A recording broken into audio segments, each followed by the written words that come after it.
my honor, Mayor Tim Cohen.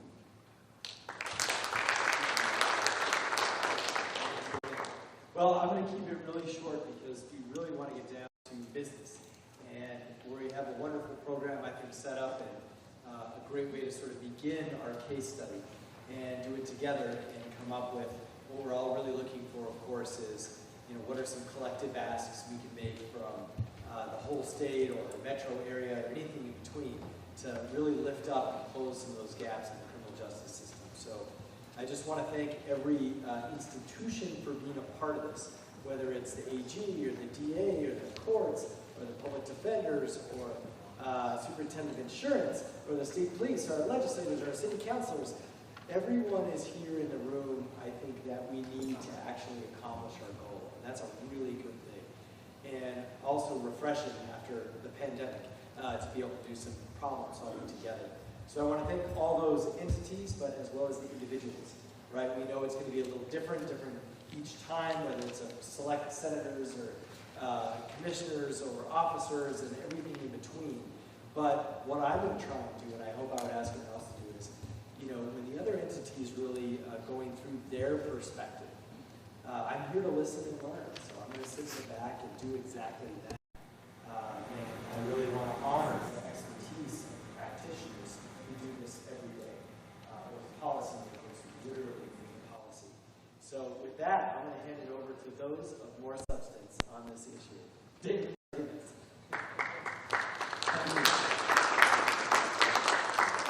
So there's two other folks that I forgot to recognize. First, we have in the audience with us Chief Public Defender Ben Bauer. So Ben's in the middle. And then representing the DA's office, we have James Grayson over here at this table. So again, thank you for taking the time to be here. And also thank you for your willingness to be part of a first of its kind event which has never been tried before. Can you hear me in the back? Is it okay? Thank you. And so today we are here to talk about opportunities for early intervention, ways in which a person can avoid entering the criminal justice system. Our goals are simple. Identify concrete, tested solutions, positive solutions that we all can get behind, which can be implemented sooner than later. Understanding that we all have frustrations with the criminal justice system, we are not here to point fingers or make excuses. By being here together in this room with all of our different backgrounds, we are making a statement that we're getting away from the silos and working together. For those who submitted questions in advance, thank you. This helped us prepare. Now we have limited time today, less than 2 hours. In this time period, we need to establish the ground rules, identify main issues, identify the concrete solutions, and then prioritize these solutions. I now want to introduce to you Haley Kadish, who will be our moderator in today's session. She will lay out the roadmap for what we are about to do. After Haley speaks, I will then introduce the case study for today's session. Haley? Thank you, Damon. And thank you all for being here today. This is so wonderful to see everyone in the same room. For the folks that are not able to be with us in person, this session is being recorded and it's being presented live now, but it will also be available for streaming later after the fact. So just to keep that in mind. I'm very excited to dive in with you today and begin examining some systems of early intervention and to develop some targeted solutions. And you can see we're ready for lots of solutions over there. But before we do that, I want to give you just a little preview of how today will go and how the session will run. So I'm going to be having I'm going to facilitate a conversation with our panelists, and you'll see that on your tables there's sticky notes and there's markers. And as I'm having this conversation, I want you to be writing solutions, writing ideas, actions that we can take following this session. So you're going to see our wonderful facilitation team is going to be roaming around. And if you can place those sticky notes kind of off to the side when you're done with an idea, they're going to come around and they're going to be putting them up on our solution wall / window. And we're going to take some time later in the session to prioritize some of these ideas. So whatever ideas come out, let's put them down on stickies and we'll bring them over there for you. So please feel free to flag them down as we go. I want to make a couple requests though. For the sake of our team, please try to write as legibly as possible. You know how that can be. But also try to keep one idea per sticky note. That's going to be important as we're going to be able to separate the ideas and prioritize them. And also try to be actionable. We want these ideas to be things that we can walk away and implement. So as much as you can, think about your idea, think about who could implement it, what sort of task is actually involved, and try to step back from those lofty ideas and really get down to like, what's the next step in order to make this idea come to fruition. So really try to keep those ideas actionable for us.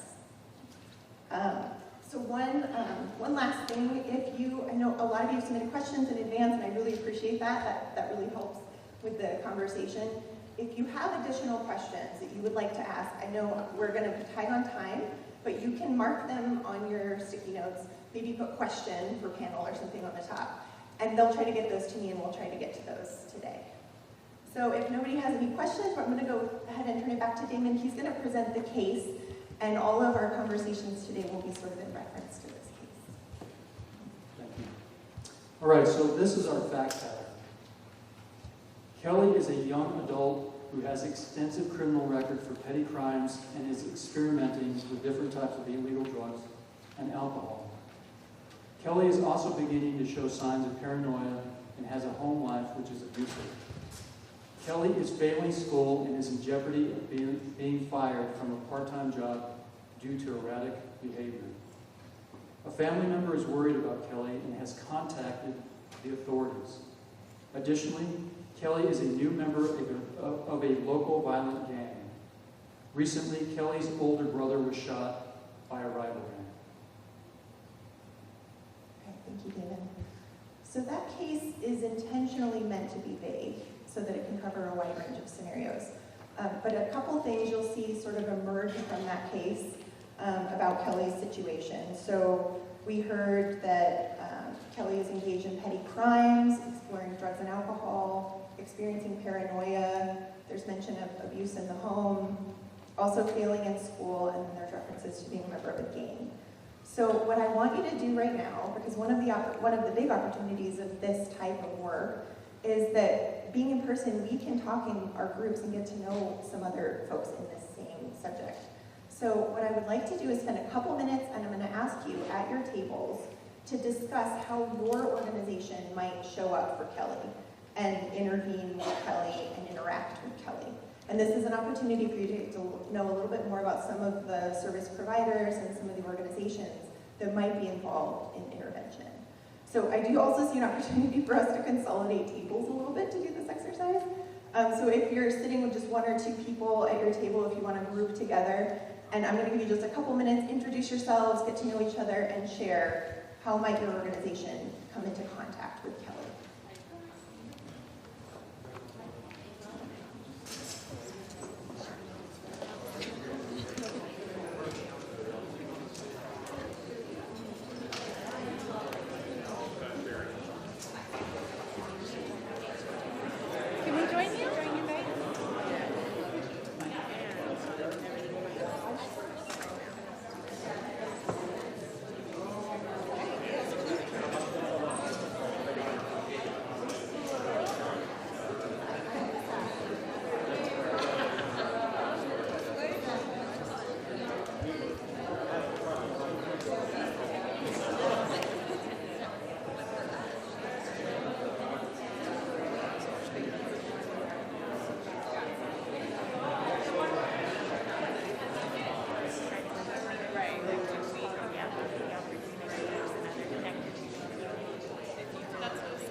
All right.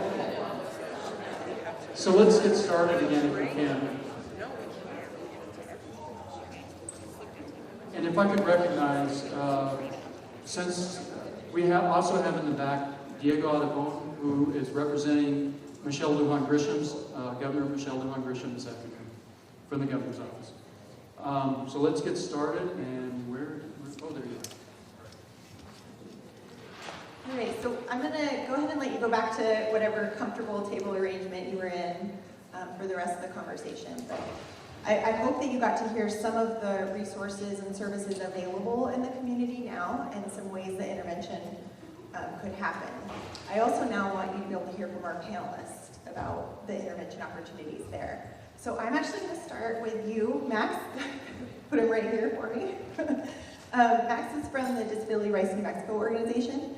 And Max, I want to get your perspective on the case and to kind of hear what you think an appropriate immediate intervention for Kelly would be. Absolutely. Let me see. Okay.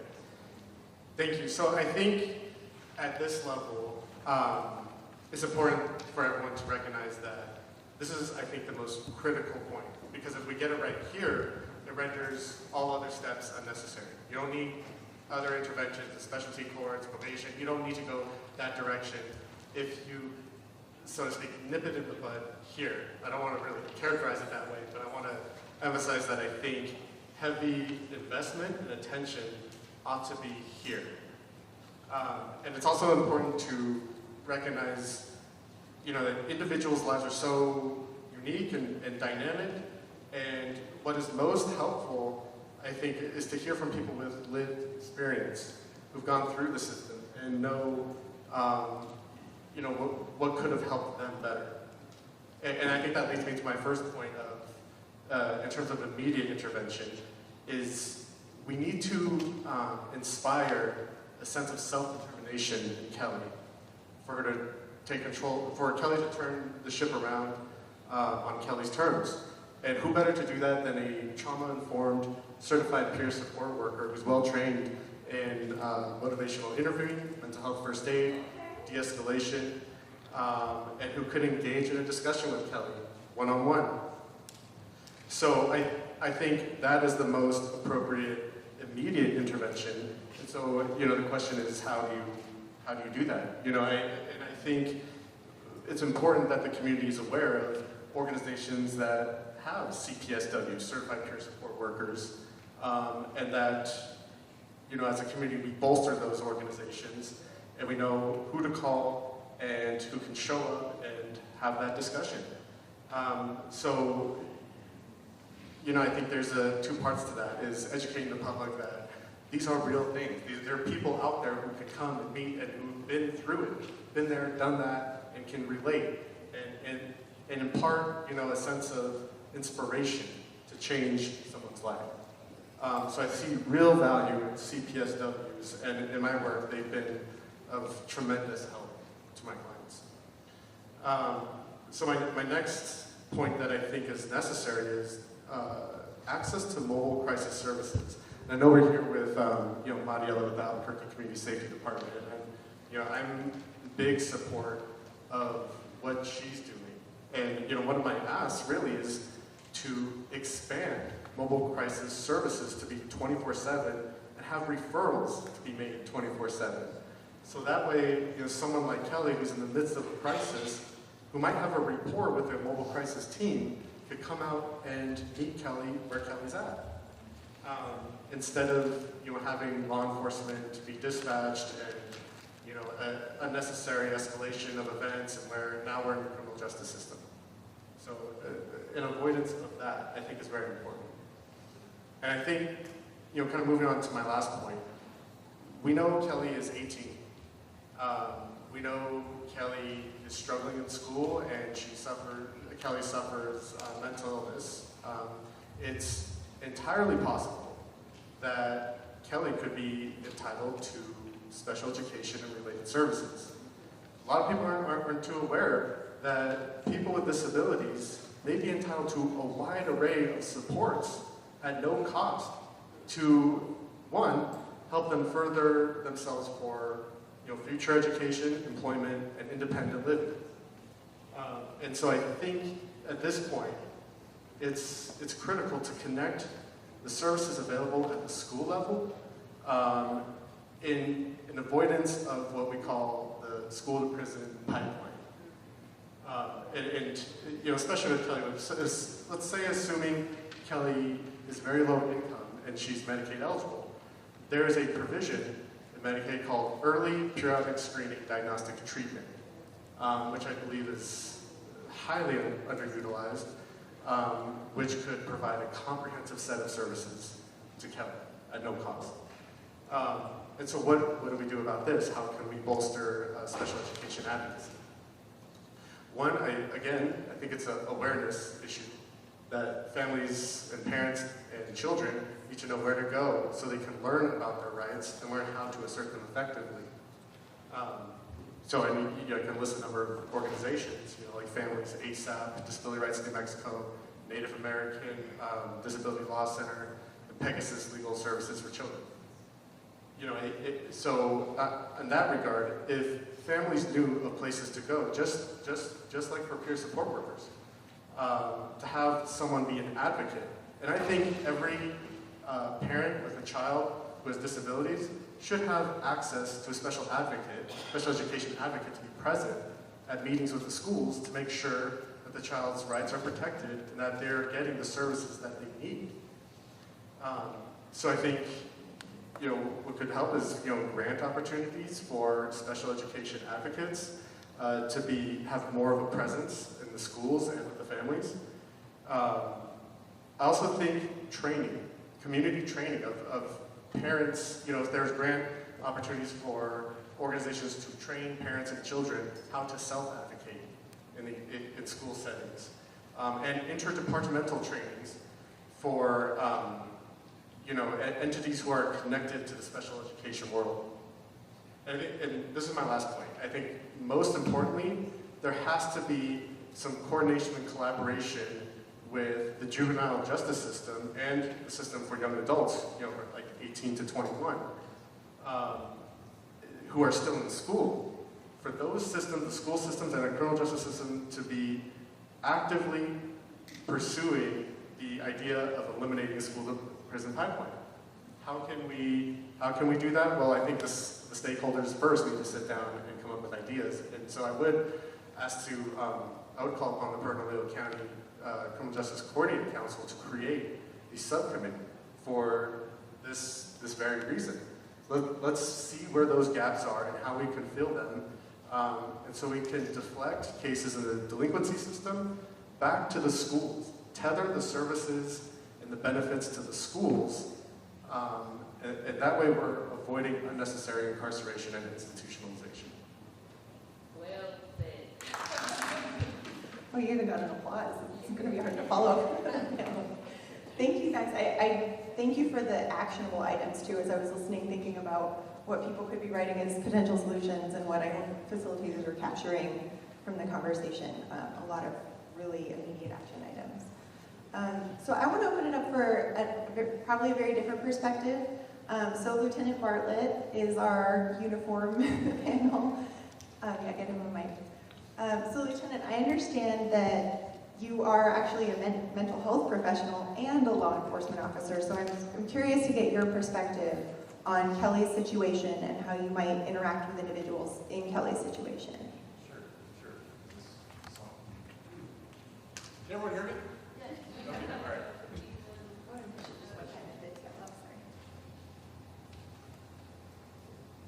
Yeah? Okay, cool. Hi, my name is Gerard, and like Haley said, I'm a licensed mental health counselor, and I'm also a police officer. So when I think of Kelly and the situation that's described to us, I have this inner conflict of both those worlds. So as a police officer, in my experience working as a first-line supervisor for an undercover narcotics unit, I think of those stereotypical oppressor relationships where I want to go after those traffickers who are giving her the dope, who are giving her the meth. And that's on the police side. On the counseling side, I think more of helping relationships and what Kelly envisions as success in her life. and how anyone can meet her in the right moment to help her reach that success. And of course, throughout my experience as a law enforcement officer, I've run into a lot of individuals with a similar story as Kelly. I don't want to speak on their behalf because I can't, but I can only speak to my experience with them. And there's one specific that stands out. And he's an individual that I've run into throughout my career. Fortunately, whenever I've spoken with him, he's never actually been high. He's always been sober. I actually have run into him a few times coming in and out of Metro Court. But I'm well aware of the interactions he's had with other cops when he was using meth or heroin or involved in gun violence. And when I would run into him in these moments where he was lucid and sober, he would talk to me about the struggles he was having with meth. He would talk to me about the paranoia he was experiencing and how he was worried about the paranoia and how it affected his family life and his kids and all that. And in the moment as a police officer, I thought to myself, well, there's a couple options I have. I mean, I've seen him go in and out of jail multiple times. I've seen him take longer jail sentences and longer jail sentences and longer jail sentences with no change. And the other option is, when he's high, I only have the option of proving he's a threat to himself or someone else where I can get him for a mental health evaluation. I always wonder about a third option that was directed at specifically treating meth, if that exists or if it could exist. And that's on the counseling side. And the other thing that stands out for me too is that what might have worked for that individual I'm speaking for, or what might have worked for Kelly is different. So in the police department, when we try to, we consistently strive to be procedurally just in all that we do. And one of those principles of procedural justice is providing individuals an opportunity for voice. And I feel like in this situation, the family reaching out is that opportunity for voice, and that's our opportunity to do our best to connect them with services that could be helpful. Do you feel like if you were engaging with Kelly, are there services you can connect her with or him? Well, I do now. I just spoke with Margarita, and there was a lot of stuff there. I also think that it's important. So when I talk about helping relationships and police officers and having those relationships in the right time and the right moment, I think that's going to be the most helpful thing for us. There's a lot of times now where we reach out to people through our community policing initiatives when they're not in a state of crisis and when they're not having a rough day. And that's been helpful for us moving forward as police officers to be successful in our work. Thank you. I know, so Lieutenant Bartlett is a super trooper because he works graveyards and he's still here with us today, so thank you. But is there any perspective that you'd like to share from the graveyard shift standpoint if you interacted with Kelly during your night shift? Sure. One of the things with this last week, and I was talking with Counselor Senna about it, is, so right now I'm assigned to the Southwest on grave shift. And last night, we actually did a street outreach event for the unsheltered individuals at Coors and Island. It was very successful and it was very well received, and we made contact with a small amount of individuals, like 23 people, food boxes, hygiene kits. But one of the issues I ran into was, Angel was there, and food boxes. And one of the issues we ran into was actually finding service providers who would come out with us at that hour of the night. Because those services are offered during the day, obviously, and during the morning hours. But I haven't been on grave in years. And after being assigned to grave now, I remember how kind of isolating it is, not only for the police officers, but for the unsheltered individuals. Like services, I realize we have shelters, and some choose not to go. But that doesn't mean they don't need help during the evening, other than emergency services. So that was one other thing that stood out for me. Great, thank you. So I know we've talked mostly about Kelly's situation from like a mental health, social arena. I do want to change the tack a little bit, and Jerry, I'm wondering if I could engage with you and hear your perspective. So Jerry is over the Violence Intervention Program.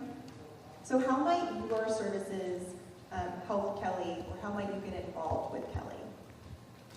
Okay. Hello? Thanks. So the Violence Intervention Program is a newer program. We just had our first years, so I just want to back up for a second and tell you a little bit about that. We use intervention strategies grounded in the public health framework to address the reduction of gun violence in Albuquerque. And this is a collaborative effort across departments in the city of Albuquerque. So the cornerstone of our program is in-person, respectful communication with high-risk individuals, very much like what Gerard was just speaking about. So our VIP team members interrupt and intervene in cycles of violence by providing both victims and offenders with credible messages of nonviolence, offering pathways to social services and honorable exits from committing future acts of violence. So during our weekly shooting review that has about 60 law enforcement and justice system partners on that shooting review, we go over every shooting that's happened in the city that week. And in that shooting review, Kelly's brother's name would have come up on our list to say potentially we could go out because he was a victim of gun violence. He has some affiliation with groups and gangs and maybe some criminal history that rises to the level of our program. Petty misdemeanors and misdemeanor acts don't rise to the level of other criteria for our program. We're talking about current, the highest risk, the less than 1% of the population of Albuquerque that actually drives gun violence. And those are the folks that we're reaching out to. So just in that sense, our program is different in that we are reaching out to the highest risk in the community. And during that review, we would identify Kelly's brother for an intervention called a custom notification. And the custom notification uses the word custom because we take out a customized team that can relate to Kelly's brother and potentially to the family.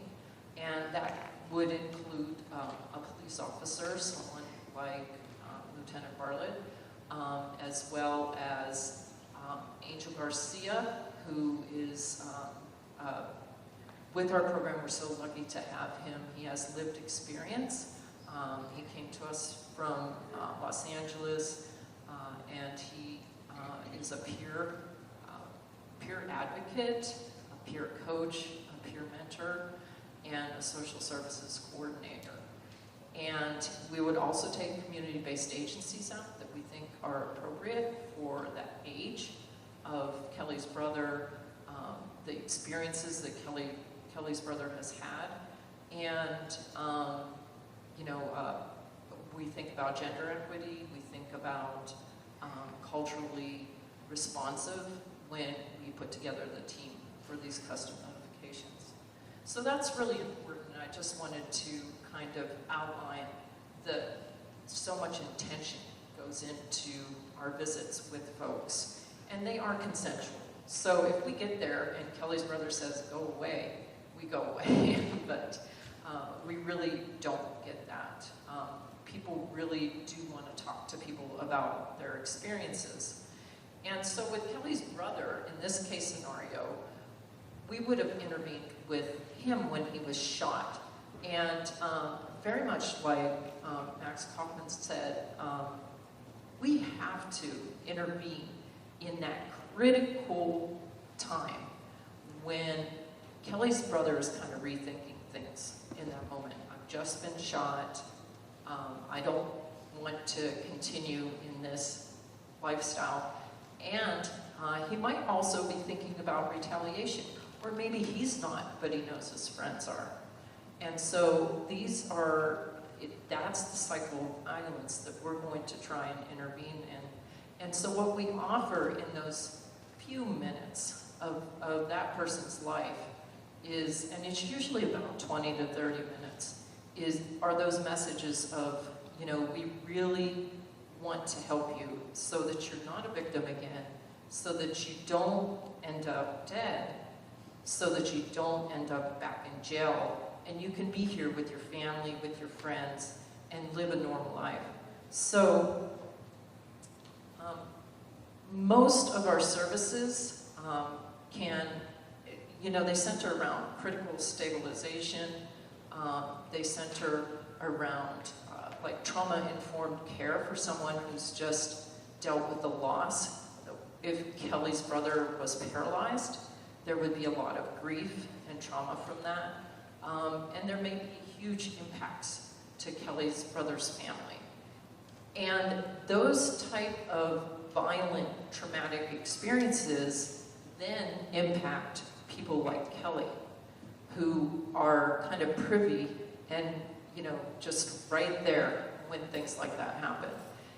Kelly is also involved in a gang or a group and is exhibiting some behaviors that the family has identified as problematic, so they're calling the police. And so when we go out, we have a holistic approach to try and make sure that Kelly is served, Kelly's parents are served, Kelly's brother is served, and any of Kelly's associates that we need to reach out to will be able to be served as well. You can imagine this takes a lot of people power. Although we don't have a large staff, we make that happen when we can. The problem is, what becomes really, really problematic with this is that this is relationship-based. And within that 20 to 30 minutes, nobody can build a relationship that reaches Kelly at that point. There is constant, consistent follow-up with the individuals that we talk to in these brief interactions over and over and over again to build those relationships, to say, we said we'd be here, we're going to continue to reach out to you, and we are. And therein lies a lot of work, but that work is what builds the basis for the critical interventions that we need to do, as well as long-term and lifetime services. Finding long-term and lifetime services is another challenge we face. And to be honest, getting people their critical needs, their top 3 needs, their top 4 needs met in the moment is often very hard. Getting access to services, 24/7 services, as well as the waiting lists for behavioral health and substance abuse services. And services that are innovative and non-traditional, that give people that hope, that give them something to live for beyond today, and reattach them to a world that wants them to step back in. So these are the type of things that we encounter when we're out there. I can't say how critical Angel Garcia, our social services coordinator, is to our program. Because without him, without his lived and credible experience of having been a gang member, having been shot, having been in jail, we could not connect in those 20 to 30 minutes. And also with those faith leaders that come out with us that are already working in the streets, with the folks that we are working with. And we've even taken artists out to talk and speak with young adults who are involved in rap music. And, we just customize it so that we can connect. Sometimes we take an old probation officer or somebody that they used to know, like as a coach or something like that.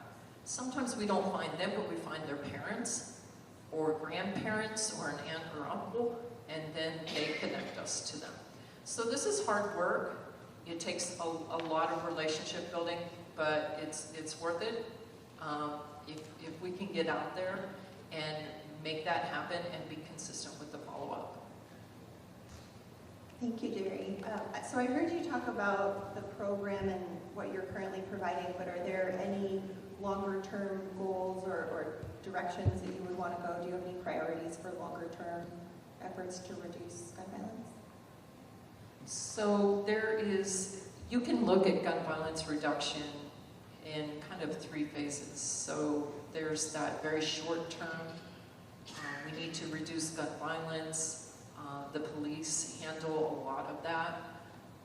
There's near term, like our program, where within the next year to year and a half, we'd like to see reduction of gun violence because we're reaching out on a one-to-one basis to that less than 1% of our population that's driving gun violence and start to interrupt those cycles.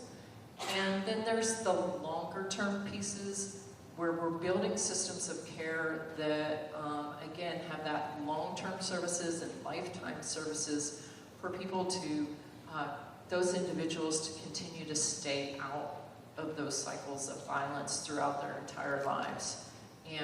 And so there's actually 3 parallel kind of processes as you're looking to reduce gun violence.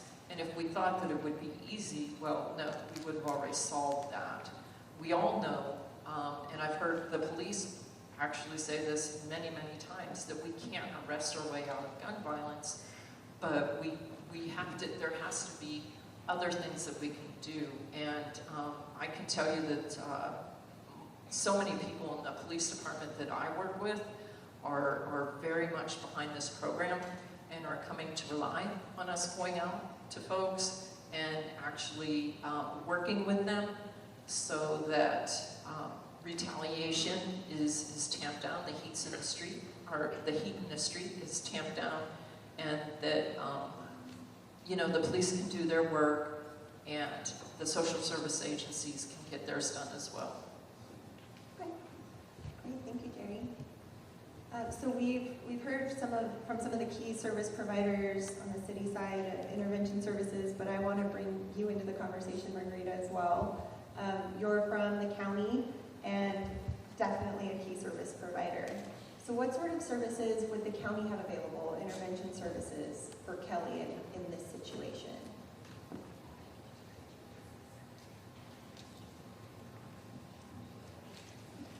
Well, I think I want to echo what has been said multiple times, especially I think what Max said, and I think has been reiterated, is that point of intervention is absolutely critical. The earlier we intervene, the better, right? Prevention, upstream, that's what we want to work on. But in this space, right, we may be early in that scenario, but I think, again, in a public health setting, you want to go 3 years before it's even a possibility. So something that I think is critical, and Max spoke to it about working in the schools, is the earlier we can engage, the better, right? We want to talk about reducing the school to prison pipeline, right? That means elementary, that means early as we possibly can to begin having those conversations. We're currently funding a reduction of adverse childhood experience programs, and that's working with a number of providers in the community with children who are 0 to 5 years old, right? 0 to 5 years old. That's as early as we really want to begin having those conversations. And it's not as simple as saying, we get something in the schools, we get something in these daycares, and these community service arenas.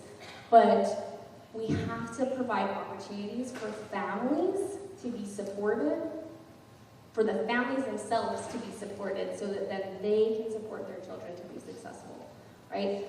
It's not about working with our legislators to maximize Medicaid billing for an individual child. It's about finding ways that we can maximize Medicaid billing so that we can bill for services for families, right? Because a child cannot be successful if mom has to work all day long and can't get them to an appointment and can't provide any of those supports, and maybe mom needs some of those therapeutic services as well. So without going too much further into that rabbit hole, I just felt like it was critical to recognize that it's above and beyond addressing where Kelly is right now and what Kelly needs right now. It's about thinking about how far upstream we can go in planning, coordinating, and preventing before we even get to this point. We're here, right? In this case study, we're here, we're at this point. A number of services that are available through the Bernalillo County Care Campus, formerly known as the NATS campus, are direct interventions, right, related to detox. We spoke about meth, right? Meth is absolutely increasing in the community nationwide, right? This is not just a problem that we're seeing here locally or even just in New Mexico. But we also really want to think about how polysubstance use is increasing, right? We continue to see our highest substance in the community of use as alcohol, right? Anyone who is over 21 in this office, in this room, how easy is it for you to access alcohol? Pretty easy, right? Yep. And anyone who purchased alcohol over the pandemic, you assisted us in operations through the liquor excise tax, thank you very much. But I think, again, it is really important to think about how alcohol, in addition to meth, in addition to opiates, in addition to all these substances we're seeing, is addressed in the community, right? So folks can come to us for detox, for alcohol, for meth, for opiates, right? And above and beyond that initial intervention of detox, a number of programs are in place, particularly one that I think is not as well known as it should be in the community, is our supportive aftercare program. We always hear about waiting lists for behavioral health and substance-based treatment and long-term supports. We hardly ever have a waiting list for our supportive aftercare program. That is a 30-week or 6-month residential treatment program. So we have apartments on our campus where people come stay with us at no cost, and they receive supports for 30 weeks, including our collaboration with the UNM Milagro program for pregnant and postpartum women with addiction. So I think it's important, again, to mention that in this venue, because we are in this room are very connected to a lot of the needs in the community. And so we need to do a better job about getting the word out about not only this program, but other programs that are in place in the community. I think, again, it's related to Kelly. We think a lot about our law enforcement assisted diversion program, right? If law enforcement is engaging with Kelly, or even the brother, right? How do we plug them into our law enforcement assisted diversion program? How do we maximize our mobile crisis teams, right? The county has worked with a provider for years to provide mobile crisis teams, and now those teams have come in-house in the city and the county. And we believe that those teams are really working to a greater capacity now than they ever have before. But Max, I will second the 24-hour mobile crisis teams. But as you can imagine, even with the amount of teams that we have now, additional funding is needed. And so, since I'm sharing a table with many of our legislators, right? How do we look at appropriating funding and/or increasing Medicaid reimbursement for mobile crisis services, right? If we can increase Medicaid reimbursement for mobile crisis services, then we can maximize the funding that we have to increase our capacity and our teams. It's also not as easy as just saying having mobile crisis teams available 24/7, but it's the full amount of mobile crisis teams that we need to be effective 24/7. Just one team overnight is not going to be able to meet the need in the community, right? We got to take baby steps to get there, but I think, again, really thinking about intervention in this moment, direct care services, long-term treatment, peer case management. I can't speak enough about peer case management. While I'm fortunate to be sitting next to a clinician, there's a chance that he might be one of two in this entire room or in this entire building. Our lack of clinicians in this state and in the community as a whole creates an extremely high barrier to access for services. Jerry, I know you mentioned how difficult it is for folks to get into behavioral health supports. On average, it takes 90 days to get in to see a physical health provider. On average, it takes 180 days to get in to see a behavioral health provider. And so we need to grow together the pipeline of building a behavioral health workforce that can respond to these needs, right? So how do we leverage peers to help us get to that 180-day mark while we're working at decreasing that 180-day mark? Now that I said that, I don't know if I even answered your question.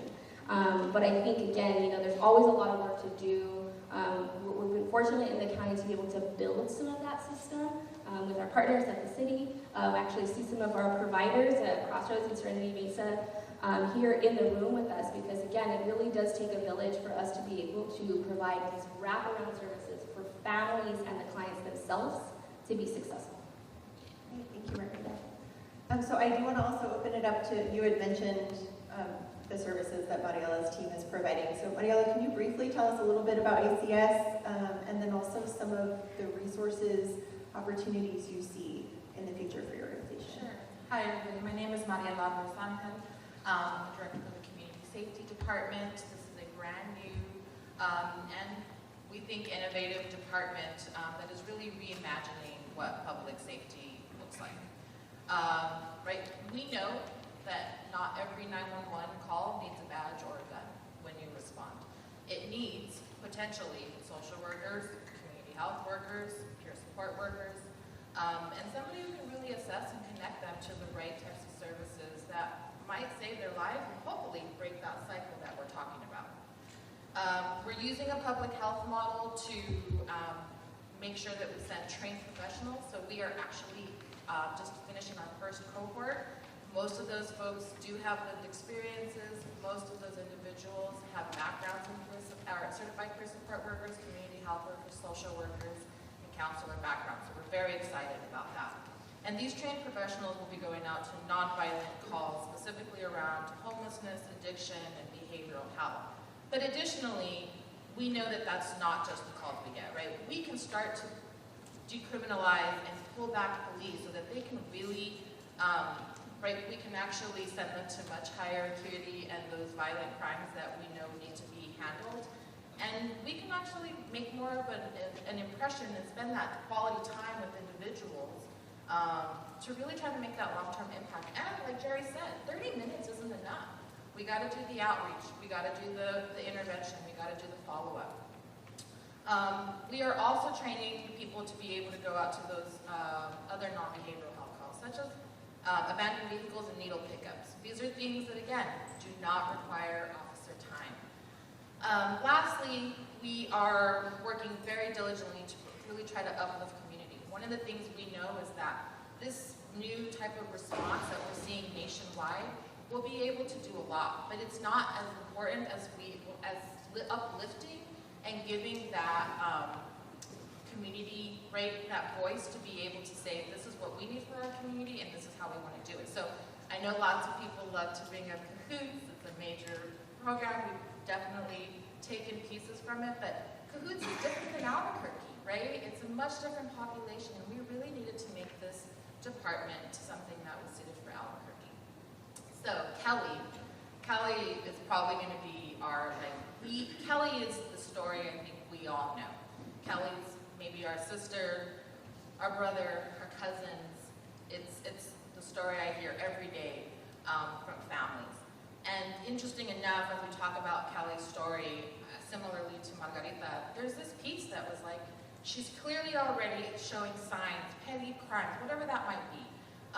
She's already showing signs of wanting to, right? She's already getting those pieces that we're already seeing. It's the snowball effect, right? You start with one thing, all of a sudden it turns into another thing. The next thing you know, your car's, being towed and you can't make it to work and you lose your job and then you go home to try to recover. And it's that story that we hear. So we actually thought ACS would potentially be able to intervene in lots of ways. So we agree. We think there's a place for us coming in to help with the diversion program. The county does have lots of diversion programs. On the caveat that some of them are hard to get into. So access, I'm going to say that a lot. We need to broaden out some of these diversion programs and figure out how more people can get into them. Additionally, signs of paranoia. It could totally be something that she's experimenting with. It could also be that she has other issues that we're not addressing. And we don't really know if it's meth, if it's meth-induced, because we don't have detox centers that hold for more than a day, maybe 2 days. There needs to be more mandates on how many days people are allowed to stay. We go to the hospital looking for a certificate for evaluation. They probably release you within less than 24 hours. So figuring out how do we allow for more access and people to detox. Additionally, we felt like the part where she's having erratic behavior at work, we have got to start training workforce to understand how to handle behavioral health calls with their employees. This tends to be a number one issue. And it's a lot to take on. But the reality is having knowledge on how to de-escalate, having knowledge on how to understand different types of issues like depression, schizophrenia, that starts to normalize and destigmatize mental illness, right? It allows us to start having conversations with our employees so that we can retain them versus calling the police on them or firing them because we don't want to take on liabilities, to really say, how can I help you? And so we really want to be able to be that training piece, that collaborator with businesses to say, let us help you so that you don't call 911 every time. It's not necessary.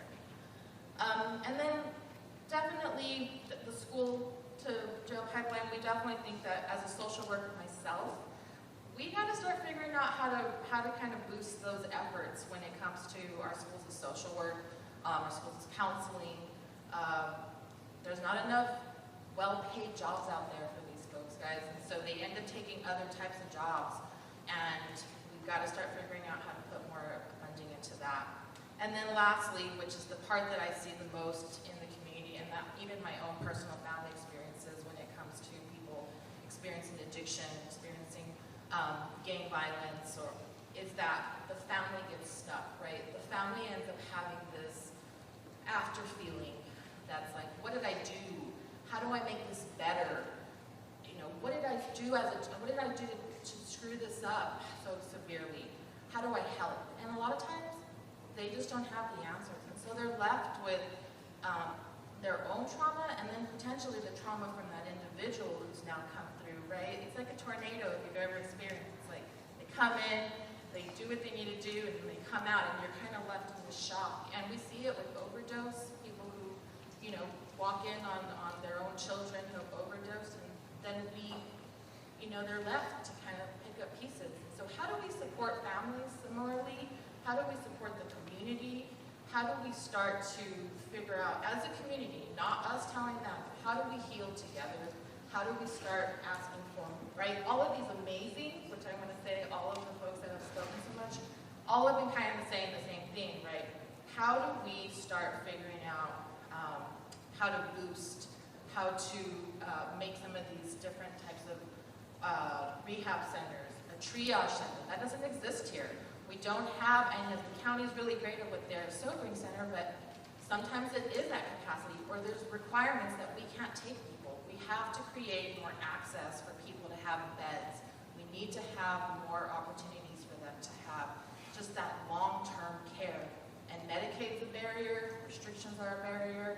It becomes, when we go out into the field, our job is to ultimately step in to try to get them to a long-term care. What happens when we call and we can't get them to the long-term care? That's going to be problematic. And so I'm here advocating on behalf of ACS as we start this journey that we're going to need those services. We're going to need providers to be, given more money for capacity. It's going to end up being, right, we're going to end up in the same situations as our police and our firefighters if we're not able to create those systems to be a bit stronger and to be more robust. Great, thank you, Mariela. I think it's helpful, we started with some of the direct service providers of intervention services to kind of understand what's out there and the gaps that they see. But I do also want to open it up to some of our other panelists. I want to jump to you, Judge Maria Dominguez. I'm excited that you're here. So our judge is from the Metropolitan Court. She's the chief judge there. And so I want to get your perspective kind of within existing programs in the court. What resources do you believe are needed? Sure, let me make sure the microphone's on. And I just want to not get into the details of this, given the fact scenario, but I'll go ahead and just talk generally, and I don't mean to be invasive, but I want to be very careful about what I say. And I just want to tell you generally about some of the programs that we have at Metro, and then also emphasize that really the parties and the public really shouldn't be looking for the court to intervene. There shouldn't even be in the court system to begin with. But once they're there, let's prevent them from going further in the court system if that's the case. So a couple of the programs that we're working with, we have Outreach Court, which deals with precariously housed individuals that have charges that are pending in Metro Court, and they may have bench warrants. Generally, they're an agreed upon set of crimes from the district attorney's office and the public defender's office have agreed that these cases can be diverted, and their charges are actually dismissed in exchange for them participating with the community. And it's unique in that the referrals don't come from the courts or from the attorneys. They come from the service provider. And the service provider acts as an advocate to the court. So I think that that is a true diversion program. Another program that we're working on, and it's new, of course, forensic navigation, dealing with our mental health population that is sometimes stuck in a revolving door. With misdemeanor cases, there's not a lot of treatment resources that we can refer them to, nor does the court, nor should perhaps the court have jurisdiction to interfere or supervise, but we need to get them to the right place as far as their public health. So the forensic navigator would assist those individuals that have entered into the criminal justice system with the hope of taking them or navigating them to places they need to be and should be without re-entering the criminal justice system. Great, thank you. So Senator Ortiz-Pino, I'm gonna pull you in. Correct. So I know there are a lot of programs that are making a difference, but I was hoping that you could share with us some of your thoughts on programs that are making a difference when it comes to early intervention. Thanks, Haley. I was sitting here reading Kelly's case study and thinking if I were a social worker, I'd have a lot of places I could refer Kelly to. There were a lot of places, really. I mean, right off the bat, I thought of, because there were educational issues, Robert F. Kennedy Charter School picks up kids like this every day and works with them. YDI, Serenity Mesa, because of her drug problems. I could make a referral there. I could make a referral to New Day. I could make referrals to the school-based health centers. We have school-based health centers. But there are lots of possibilities. The issue, though, there are two issues, though. Unless somebody builds a relationship with her when she first comes in contact with the system, none of those referrals will be available to her because she won't go. Or she'll go and they'll have a waiting list. Or she'll go and they say, we will love to have you and you can start in 3 months as soon as our therapist is available. And in the interval, we lose her. So the key is that first relationship, and there are many portals for Kelly, many portals into all the healing systems, all the helping systems, the healthcare system, the mental health care system, the educational system, the drug treatment system. All of those are portals. The law enforcement portal is an entree portal. But if nobody is there to say, I know we're a healthcare system and your problem is an educational one, but we're going to go ahead and help you anyhow. That's the key. When she's ready, we've got to have somebody who doesn't say, I would love to help you, but that's not what our agency does. I would love to help you, but you've got to go over here. I'd love to help you, but there's a 6-month waiting list. I would love to help you, but is the big problem we have with our young people. They're falling through the cracks. And until we can find a way in which all the systems say, it doesn't matter where my funding comes from, I'm going to help you. I don't care if I'm a school-based health center, I'm going to get you into a drug treatment program. I don't care if I'm a drug treatment program, I'm going to get you into an alternative education program. Until we have that kind of a mental set in our total network of care, it's just not going to be effective for Kelly. I mean, each individual program is doing great things with the 15 or 20 people they're working with, and that's great. But there are at least 15 or 20 that are falling through the cracks between the programs in the meantime. And that first contact, whoever it's with, if it's a school counselor, or a police officer, or a crisis intervention team member, wherever that first contact is made, that's where we really have to have somebody who's willing to say, give me your hand. I'm going to take you there. I'm not going to give you a piece of paper that says you're referred. I'm going to get you in my car and take you there and sit down with you until it's done. These kids are so shattered by the time they reach Kelly's point. They don't trust. they're not really going to be willing to fill out another application form. If we have multiple application forms for multiple agencies, that doesn't cut it.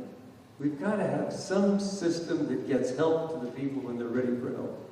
Now, it's also true that Serenity Mesa and Robert F. Kennedy and YDI and all the helping programs that I'm in, New Day, all of them, they all need more resources. They all need to be bigger. They all need to serve more. But that's going to take time. In the meantime, the only way to fill in the gaps, I think, is with people with big hearts saying, I'm going to do it. Even though my funding comes from not a wrong source, but a different source, I'm going to do it, and I'm going to get you the help you need.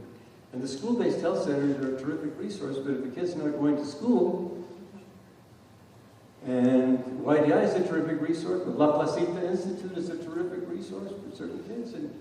But if you just say, why don't you go down there and check it out, not going to happen. You guys, here, get in your car, I'm going to go down there and I'll introduce you to Albino, I'll introduce you to whoever, and we'll get you in. That's the only way I see this happening. So enhancing and strengthening the connection in the network, right? But then also I heard you talking about capacity a bit too. So building capacity, we yes. Absolutely, none of these programs have adequate capacity currently to meet the need.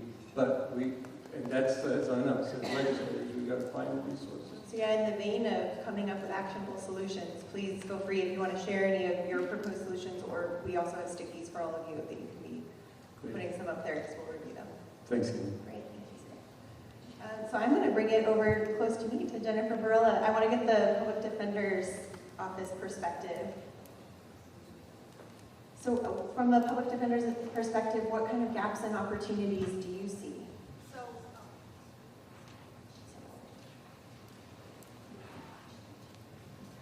Thank you. Not really good microphones. And I just want to start by saying, you know, this fact pattern is something, I mean, this is not new to public defenders. Most of our clients, you know, started the system this way, so it's very familiar to us. And when I met with some of my managers and social workers about this before coming to this forum today, one of the big issues that we see in gap in services is for young adults. There seems to be, you know, there's never enough for anybody, but there seems to be, you know, some for juveniles. But when you get into that 18 to 25-year-old kind of range for our young adults, you know, the treatment centers, there's very few that will take them. I know that our social workers really refer a lot of our clients to Serenity Mesa, as well as New Day has a really good program, but they only go up to the age of 21. And so I think that what we've noticed is really that gap in services for these young adults. And to kind of play off of what Senator Ortiz-Pino just said, case management and peer case management, I think, is key. Our clients have difficulty doing really filling out applications, getting an ID, in order to get, you know, helping them get on the portal to get Medicaid, to get into some of these, you know, to get these resources.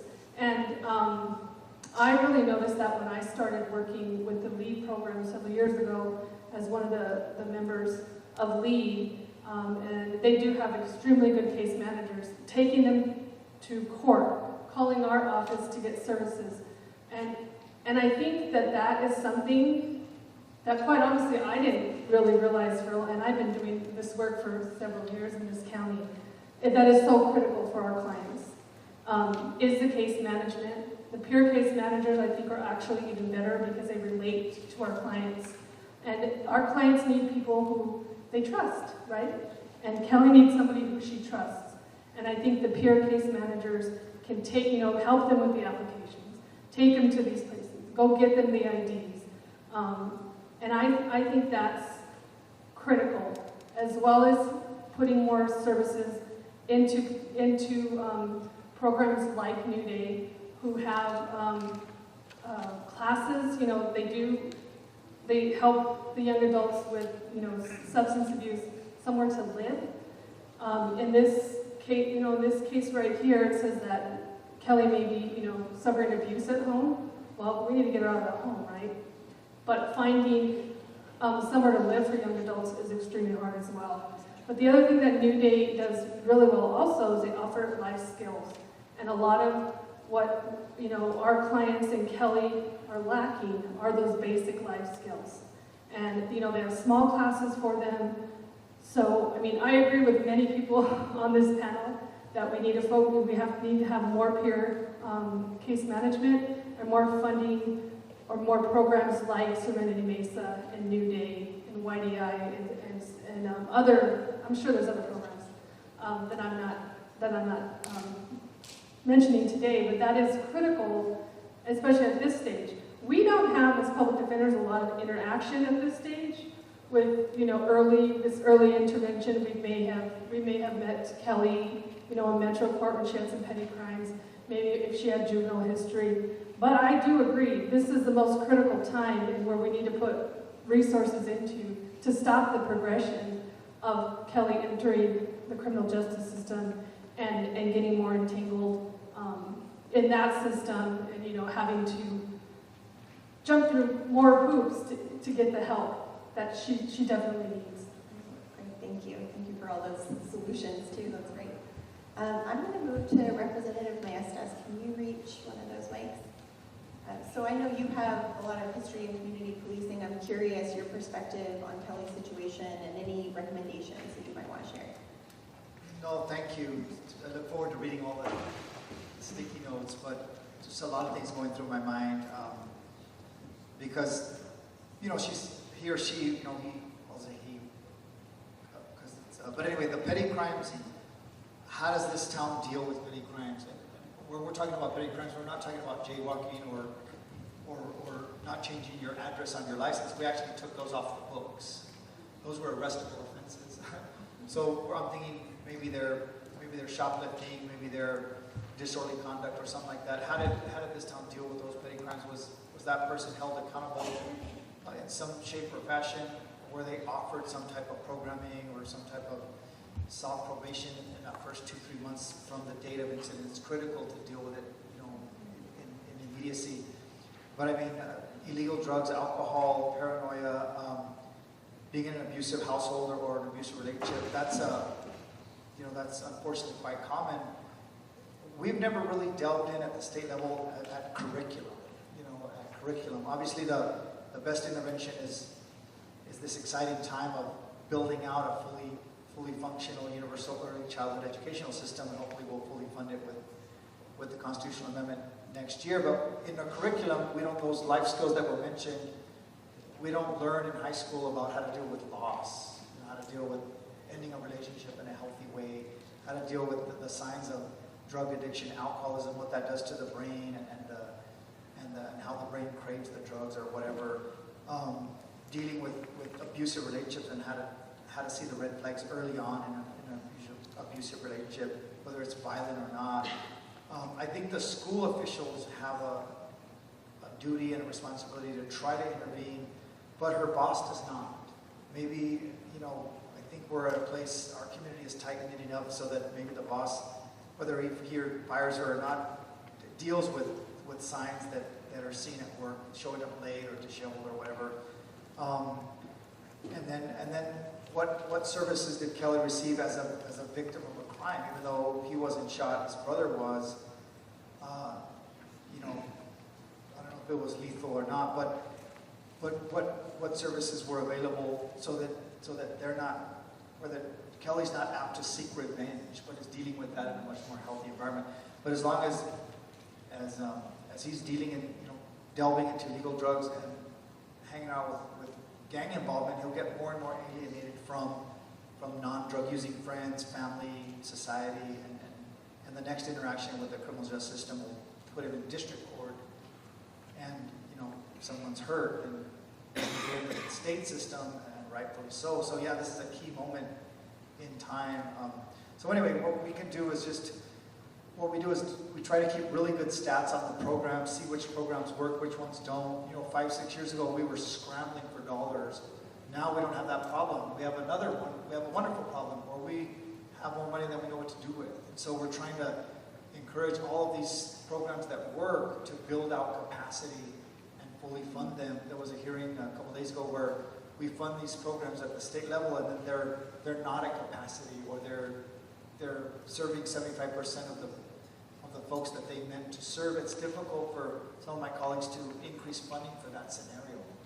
You know, so we just have to build out capacity, particularly with illegal drugs and alcohol treatment programs, because the key is, you know, the family member contacted the authorities. That's the key, is that who has that authority and where do they send them? We need to create more authority, so to speak, in terms of people knowing what Senator Pino knows in terms of access to programming, and when those persons are ready to confront drug abuse or alcoholism, they have a place to go. So those are just some high-level thoughts I was thinking of. Thank you. Okay, thanks. Do you mind handing the microphone down to Councilor Sena? I want to hear from you. I want to hear your perspective. I know you've always been an advocate of community health and intervention.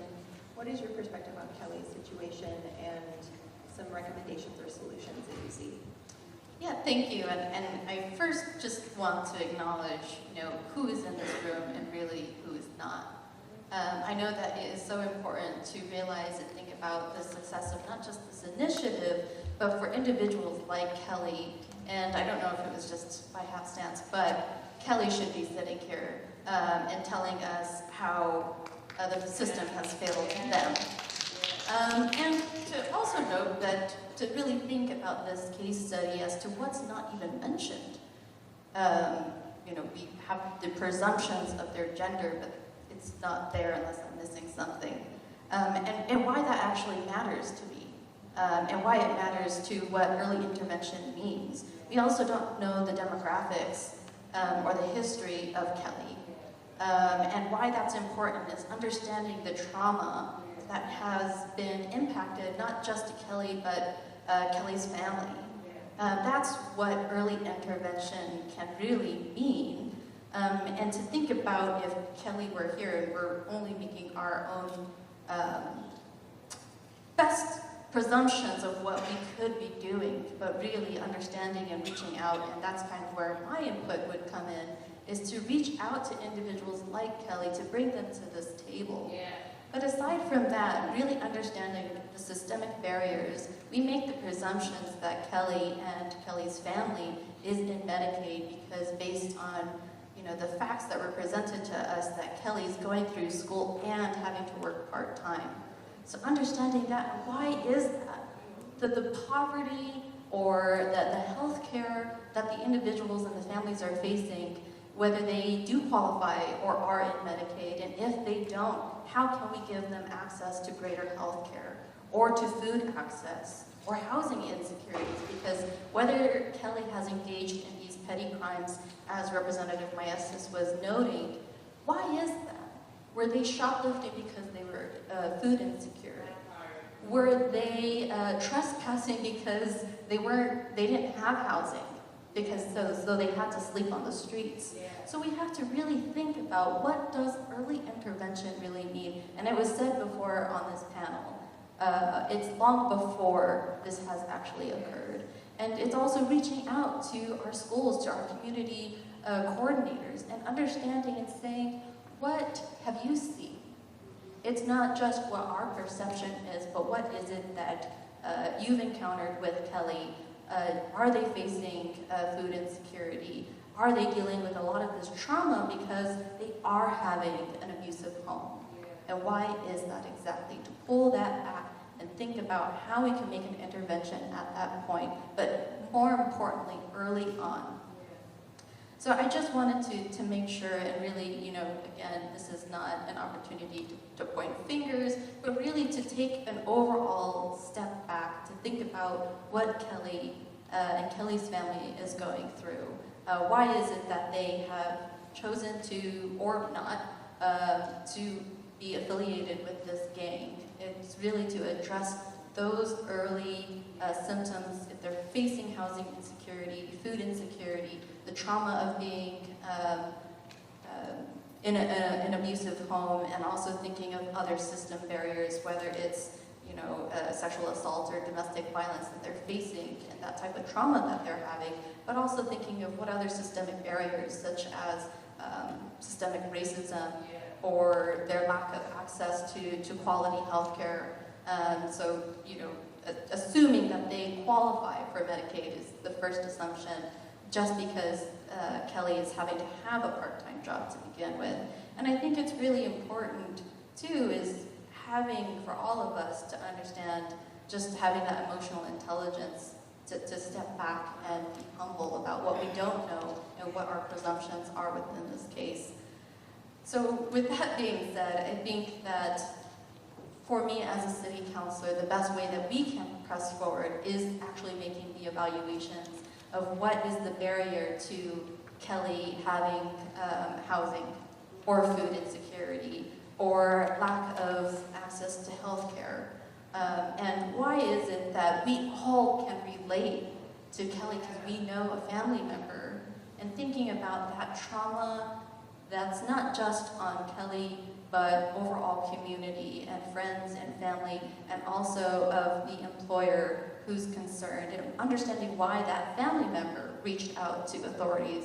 Was it because of the abuse that they, were assuming was occurring within the home? Or was it the erratic behavior, or possibly the different types of illegal drug use that they were choosing to utilize, whether it's because of trauma at home or not? So I think that for me, that's how at least City Council can intervene, and utilizing public health measures as was stated, but also thinking at a bigger systems level what we can be doing to address that. But first of all, it has to be understanding what Kelly's going through, having Kelly be here and talk about how not just us, but as a system has failed them. Thank you, Jennifer.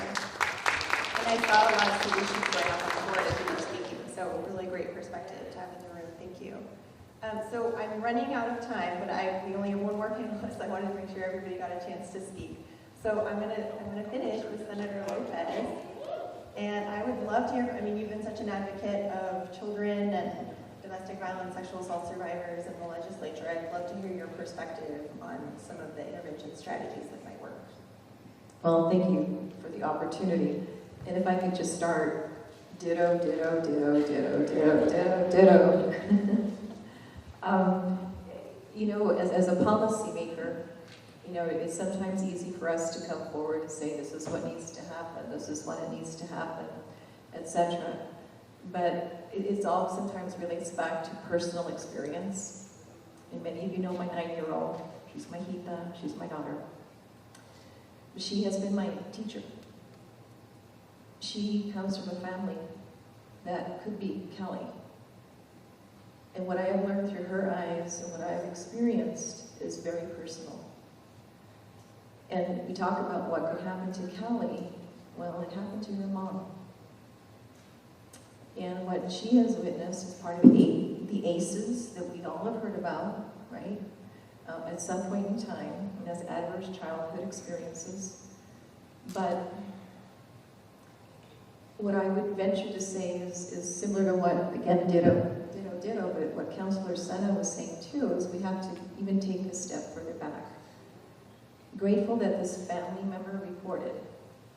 And for Mahita, it was the neighbor across the street, finally, after 4 years. Part of what my suggestion is we know, and each of us sees it in our communities, whether it's through experience, of course with our law enforcement, counselors, the court system, but our community needs to understand what role we play. I grew up, as many of us did, if I went outside in my hood, in my neighborhood, somebody saw me, did something, they called my mom, so by the time I got home, there was no answer, no question about it. We've lost community. And I'm not saying, where, who, or what, but it's easy to get the garage door opener, able to do that, in, drive the car, close, and that's it. Or we come home because we're tired of working 2 or 3 jobs. There's no time for any involvement in our communities anymore. That, to me, has been one of the issues that we continue to see, and it's in my own neighborhood. So for me, it's suggesting that we have a campaign about domestic violence. What is abuse? We see it on TV, our children see it, it's everywhere around us in politics. I mean, it's everywhere. And how do we begin that conversation so that our community knows that we have to take ownership and make the change? It's not just about putting on the shoulders of our law enforcement, our court systems, and everybody. It's all of us together. And we have not done a domestic violence campaign awareness, not just a 1 20-second thing that shows up on the blurb, but this has to be a continuum so that our children understand, and even us as adults, what's acceptable and what's not. We talk about sexual assault, sexual violence, and we've talked a lot about it in Santa Fe, and my colleagues here can vouch how many times we do. But we don't have a campaign to talk about it. What is our responsibility? How do you, when you see somebody abused verbally, what do we do about it? Oh, it's your problem, not mine. That's your business, not mine, but it is our business because we're suffering because of the crime, and our children, our young people are suffering. To me, that's one recommendation. We need more counselors at the school. We need them. Because if they see our teachers respond and look at COVID, what's happened, we don't know still what's happening as we start back in person in a couple of weeks. Doors are going to open and we're going to see a flood of stuff, but we don't have enough backup. We don't have enough service providers. And there's history, and we all know it in this room. A former governor destroyed whatever we had of a mental health system. You go before that to Governor Gary Johnson, and that system was even more destroyed when we went into Medicaid managed care. I mean, there's all these different pieces that have led to where we are today. So it's not just something that we woke up and here we are. It's a continuum that has developed to where we are at this point. We don't have enough service providers. So that to me is where we need to focus, and of course is maybe not a state, working with the county initiative where we have some tax dollars, but it's how do we put the system, and we have to recruit professionals to come in and work. You talk about children with learning disabilities. When you go and talk to, especially women, who are in the system, many of them were abused, sexually abused. I mean, you can go, the list of information is there. So why did we work on it before? There's a lot of mores that we have to continue to work on, and we have to understand. We're a community, and to me, and I've spoken with the governor about this too, is that we need to start a campaign on educating our community. We have a right to understand and stop. It's not just prevalent on our teachers, or our schools, or our law enforcement, or the courts. We live here, and we need to understand. Because in my neighborhood, the neighbors in back of me were grandparents raising grandchildren. But grandma had a problem. And every time she had the kids in the backyard, it was F this and F that, and you're a piece of you know what. I mean, it was pretty blatant. And my little well, she's now 9, but she would go, Mama, what is going on? So we'd have to go discuss. I make a phone call, and finally, I guess some intervention happened, but it took 2 years. Those children have grown up, the grandchildren, hearing that they're pieces of, you know what, the F word, I mean, I've seen it in my neighbor in the backyard. But the parent finally left the home and took the kids with her. So I'm hoping that they have services, and that they're actually, the children can see and maybe heal from the abuse that they have seen. And we, like I say, we all have this, but for me, it's looking as to what we can do. And also for children with disabilities, you speak with many of these persons who are in this system. They all have a learning disability of some sort. And that, to me, is also where we need to look at, as was mentioned about services. We passed an ombudsman office for children with disabilities this year. Out of fiend, finally we're there. But how do we get the word out? And how do we work with our families? Because they too need help. And adult basic education, and we know that Senator Arisoto was speaking about this the other day too, but Representative Riquelme and others, we've all talked about this over the years. Adult basic ed helps the families to be able to get a grasp as to where they're at. Parents need help too. And it's a system issue, but I'm not hopeless. There's hope. Thank you. Thank you, Senator. And I want to thank the entire panel, really amazing perspectives. Thank you for sharing. And I love seeing all the solutions that have been proposed. So we're going to take a couple minutes, and you can all take a break, chat with your panelists, chat at your tables. Please feel free to get some beverages if you'd like, or some food. We're going to take just a couple minutes and consolidate all the ideas, and then we're going to come back and share what's on the board with you. So just take a couple minutes, and then I'll call you back together.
and start thinking about where some of your priorities lie.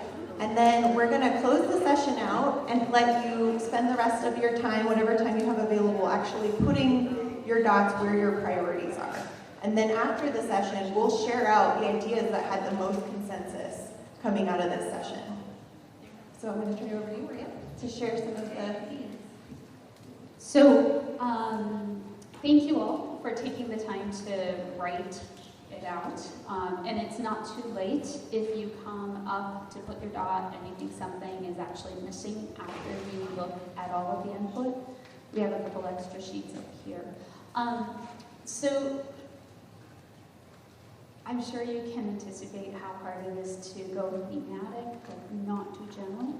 And so what you'll see is that we have grouped things under value the lived experience and the importance of building the community involvement with a variety of groups. And so you'll see the different points that people made here on that thing. Then, along with systemic integrated continuum of care and communication building, we have some of those systemic thoughts that came up, and then more of the specific groups and actions that need to be part of that systemic thinking. So you'll see specifics, but they're grouped together here. Then, of course, there's a lot of information on trauma-informed care and how we want to change the way we approach working with people. So those are grouped here more on the mental health side. The substance use and addiction issues are more over here, but we know that they overlap because that's just how the world is. Then down here we have general expanded behavior health system with expanded hours. A lot of comments on needing to have more funding to expand programs that work, expand the hours that programs are available. And then across here is family support. We just didn't get it written out yet. And early childhood intervention, family support, and then it's going across more of the middle school through 12 and then young adult time frame. So this kind of goes into that changes in education aspect right here. So we also had a series of conversations about that were with domestic violence and some PR campaigns. And so the PR campaigns are kind of along here if they weren't part of the mental health or the other things.